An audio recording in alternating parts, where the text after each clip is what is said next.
On March 7, 2026, President Donald Trump stood aboard Air Force One and delivered a confident assessment to reporters. "We're winning the war by a lot," he said. The statement came just 1 week into military operations against Iran, a conflict that had erupted following escalating tensions between Tehran and Tel Aviv.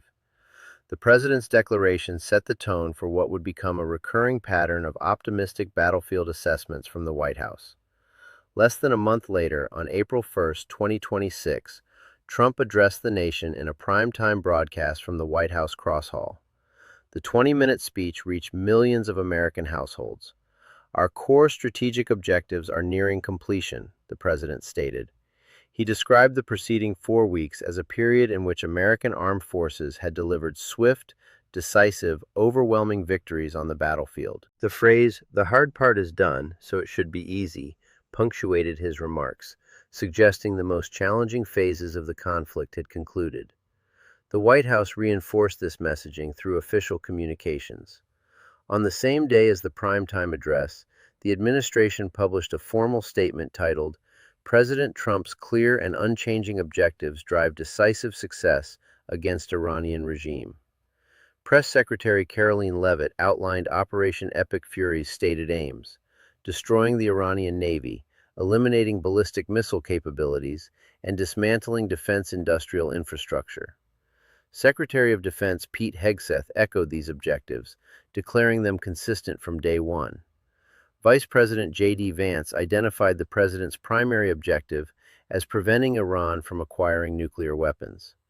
This coordinated communications strategy presented a unified front of confidence and accomplishment. The repetition of victory-themed language across multiple platforms, Air Force One remarks, primetime addresses, and official White House publications, created a consistent narrative of American military success. The timing of these statements, particularly the April 1st address, appeared designed to reassure a national audience that the conflict would conclude favorably and relatively quickly. However, the gap between these public declarations and subsequent battlefield events would raise significant questions about the accuracy of the administration's assessments. Within days of the primetime address, military developments would challenge the narrative of a war nearing completion. The sequence of events that followed would illustrate the risks of premature victory declarations in active military conflicts. The historical context of such declarations warrants examination. Previous administrations have faced similar challenges. In May 2003, President George W. Bush appeared aboard the USS Abraham Lincoln beneath a "Mission Accomplished" banner, declaring major combat operations in Iraq complete. The subsequent Iraqi insurgency demonstrated the hazards of such pronouncements. In 2021, President Joe Biden's statements regarding the conclusion of operations in Afghanistan were quickly overshadowed by the chaotic evacuation at Kabul airport. These precedents suggest that declaring military success before operational realities confirm it can carry substantial credibility costs. The Trump administration's Iran messaging appeared to follow this pattern, but with a notable acceleration. Where previous premature declarations were undermined over months or years, the contradictions in the Iran conflict emerged within hours and days. This compressed timeline would intensify scrutiny of the administration's communications strategy and its relationship with military assessments. The implications of this rhetorical approach extend beyond immediate political considerations. Military families, service members, and allied nations all depend on accurate information regarding conflict status. When presidential declarations diverge significantly from battlefield realities, the resulting confusion can affect morale, strategic planning, and international coordination. The specific case of the 2026 Iran conflict would test these relationships in unprecedented ways. The operational record following President Trump's April 1 victory address presents a markedly different picture from the administration's public messaging. Within 48 to 72 hours of the primetime speech, Iranian forces shot down a United States F-15E Strike Eagle fighter jet. The aircraft, valued at approximately $90 million and operated by a two-person crew, represented one of the most advanced multi-role fighters in the American inventory. Manufactured by Boeing and designed for deep strike missions, The F-15E had served as a cornerstone of U.S. Middle East air operations for decades. The significance of this loss extends beyond the material cost.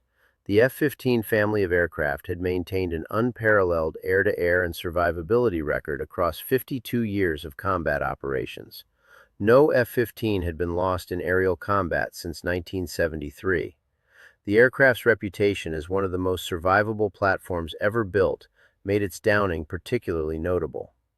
That Iran, a nation President Trump had described as totally crushed, could successfully target and destroy such an asset raised immediate questions about the accuracy of assessments regarding Iranian military capabilities. The losses did not stop with the F-15E. In the same general time frame, an A-10 Thunderbolt II, commonly known as the Warthog, sustained damage from Iranian air defenses. Additionally, an E-3 Sentry AWACS aircraft was destroyed. The E-3, valued at approximately $270 million, functions as a flying command and control center, coordinating air operations across entire theaters. With only roughly 30 such aircraft in the U.S. Air Force inventory, the loss represented a significant degradation of command and control infrastructure for Middle East operations. These equipment losses coincided with continuing personnel casualties. According to National Public Radio reporting, 13 American service members had died in the conflict as of early April 2026. This human toll accumulated during the same period the president was delivering speeches about swift, decisive, overwhelming victories and telling the nation that the hard part is done. Each casualty represented a family receiving notification, while the administration maintained that the war was essentially won. The operational tempo of Iranian forces contradicted claims of their elimination. NBC News reported on Pentagon internal assessments documenting continued Iranian Shahed drone strikes against U.S. bases. These attacks were not isolated incidents, but part of sustained patterns. Following President Trump's unconditional surrender demand to Iran, the United Arab Emirates alone intercepted 109 drones and 9 ballistic missiles in a single day. Qatar reported intercepting drones targeting Al Udeid Air Base, which hosts U.S. Central Command Forward Headquarters and approximately 11,000 service members. Other critical installations faced similar threats. Al Dhafra Air Base in the United Arab Emirates hosts U.S. F-22 stealth fighters and tanker aircraft. Camp Arifjan in Kuwait serves as the primary American logistics hub for the region.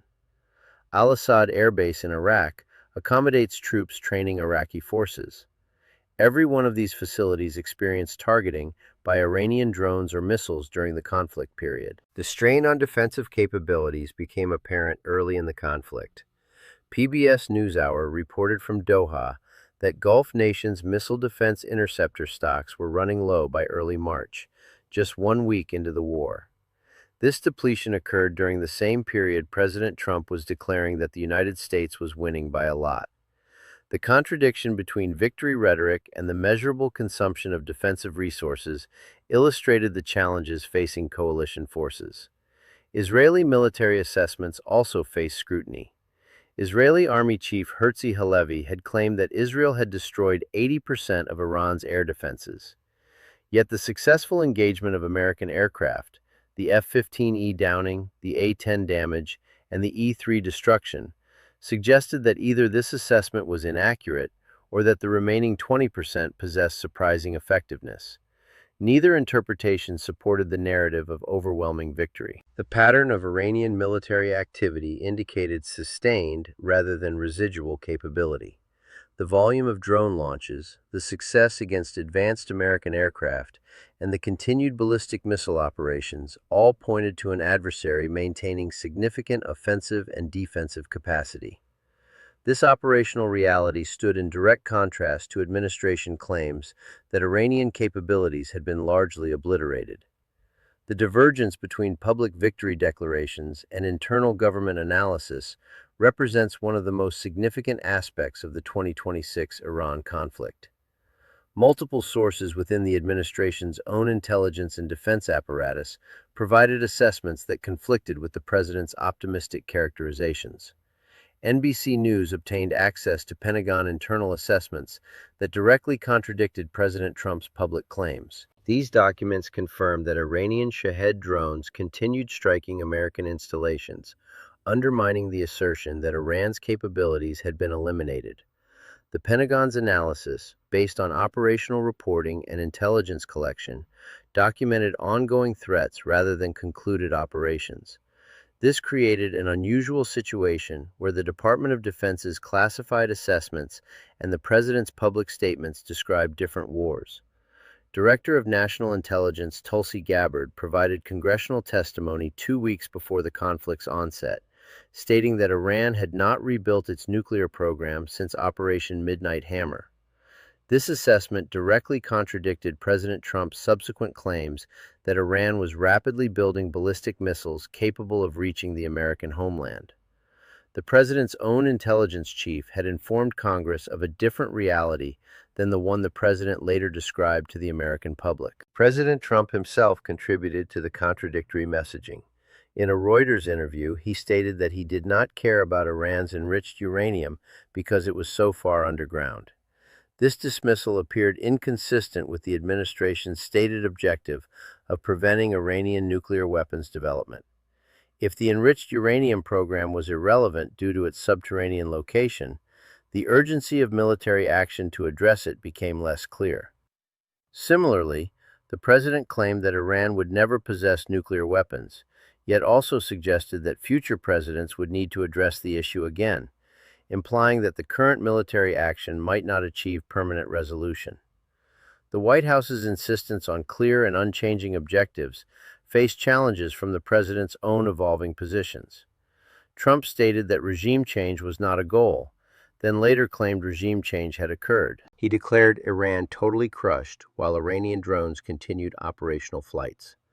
These shifting characterizations complicated the administration's efforts to maintain a consistent public narrative. The economic markets provided another measure of assessment that diverged from administration optimism. Oil prices surged to their highest levels since September 2023, with Brent crude approaching $120 per barrel.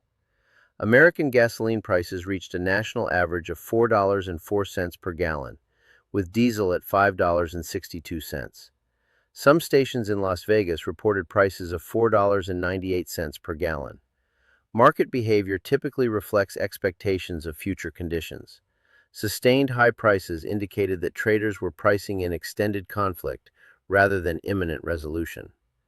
Global oil markets essentially assessed the administration's victory rhetoric and assigned it limited credibility. When financial instruments with real capital at stake contradicted presidential declarations, the discrepancies suggested that private sector analysis viewed the conflict as ongoing and potentially prolonged. This market signal served as an independent validation of the Pentagon's more cautious assessments. The human cost of the conflict manifested in concrete ways beyond casualty statistics. NPR reported on military families experiencing the divergence between victory speeches and ongoing combat operations. One family protested at MacDill Air Force Base in Tampa, Florida, displaying a sign reading, "Bring our daughter home." These families received information from deployed service members describing continued drone attacks, intercept alerts, and force protection measures, experiences inconsistent with a war nearing completion. The erosion of trust in national security communications carried implications beyond the immediate conflict. When military families could not rely on presidential statements to understand the status of operations, the credibility of future declarations by this or subsequent administrations faced degradation. The gap between public messaging and family-level reality created a foundation of skepticism that would persist regardless of how the specific conflict concluded. The documented pattern of the 2026 Iran conflict presents a case study in the challenges of wartime communication and the consequences of divergent messaging between political leadership and military reality. 4 key observations emerge from the available evidence. First, the administration consistently employed victory-themed language across multiple platforms and dates. The March 7 Air Force One statement, the April 1 primetime address, and the White House publication of clear and unchanging objectives all reinforced a narrative of American military success. This messaging was not incidental, but formed a coordinated communications strategy reaching millions of Americans through broadcast and digital channels. Second, battlefield events systematically contradicted these declarations. The F-15E shootdown on April 3 through 4, 2026, marked the first loss of this aircraft type in aerial combat since 1973. The A-10 damage and E-3 destruction represented additional significant equipment losses. 13 service member deaths accumulated during the victory declaration period. Iranian drones maintained operational tempo against U.S. bases. Gulf State interceptor stocks depleted. Each of these facts, independently documented by multiple news organizations and government sources, undermined the overwhelming victory characterization. Third, the administration's own internal analysis conflicted with its public rhetoric. Pentagon assessments confirmed continued Iranian threats. The Director of National Intelligence provided congressional testimony inconsistent with subsequent presidential claims. The president's own statements contained contradictions regarding objectives, uranium enrichment, and the permanence of any resolution. These internal inconsistencies complicated efforts to present a coherent strategic narrative. Fourth, the historical pattern of premature victory declarations repeated with notable acceleration. Previous administrations experienced credibility damage from similar statements, but typically over months or years. The Iran conflict saw contradictions emerge within days, compressing the timeline between declaration and debunking. This acceleration intensified the resulting credibility costs and complicated efforts to adjust messaging in response to events. The defense of this communications approach typically emphasizes several arguments. Presidential wartime messaging appropriately projects confidence to maintain public support. Individual tactical losses do not necessarily alter strategic assessments. Declaring victory can pressure adversaries and shape conflict outcomes. Previous administrations made similar confident statements during active operations. These considerations carry weight and deserve acknowledgement. However, the specific evidence in this case challenges the sustainability of such defenses. The F-15E loss was not a minor tactical event, but a historically significant breach of American air superiority. 13 service member deaths represent substantial human cost rather than statistical background. The volume of Iranian drone operations, 109 intercepted in a single day by one ally alone, indicates sustained capability rather than residual threat. The Pentagon's own assessments, as reported by NBC News, documented contradictions between internal analysis and public claims. These factors collectively suggest that the gap between rhetoric and reality exceeded normal margins of wartime optimism. The question of who benefits and who loses from such messaging divergence carries practical significance. In the short term, the administration gains narrative control and potential political advantage. Allied political figures in favorable districts may benefit from base-pleasing victory messaging. Defense contractors operating in high-tempo environments may see increased demand for equipment and munitions. Conversely, service members face cognitive dissonance when their commander-in-chief declares victory while they remain under fire. Military families lose the ability to plan based on reliable public information. Pentagon leadership faces credibility challenges when internal assessments contradict presidential statements. Future administrations of any party inherit degraded public trust in national security communications. The institutional cost of credibility erosion extends well beyond immediate political calculations. Looking forward, several scenarios remain possible. Continued Iranian strikes could produce additional losses that further undermine victory narratives. A genuine military breakthrough might retrospectively validate administration claims, though existing documented losses complicate comprehensive victory assertions. Mediation could produce a cessation of hostilities, though administration statements have repeatedly limited diplomatic options. Sustained conflict through 2026 could accumulate casualties that make early declarations politically costly heading into November midterm elections. The fundamental issue transcends any specific administration or conflict. American national security communication depends on a baseline of reliability regarding military operations. When presidential declarations diverge systematically from Pentagon assessments, battlefield events, and market signals, the resulting confusion affects strategic planning, troop morale, and democratic accountability. The specific case of the 2026 Iran conflict, with its compressed timeline between victory declaration and contradictory evidence, illustrates these risks with unusual clarity.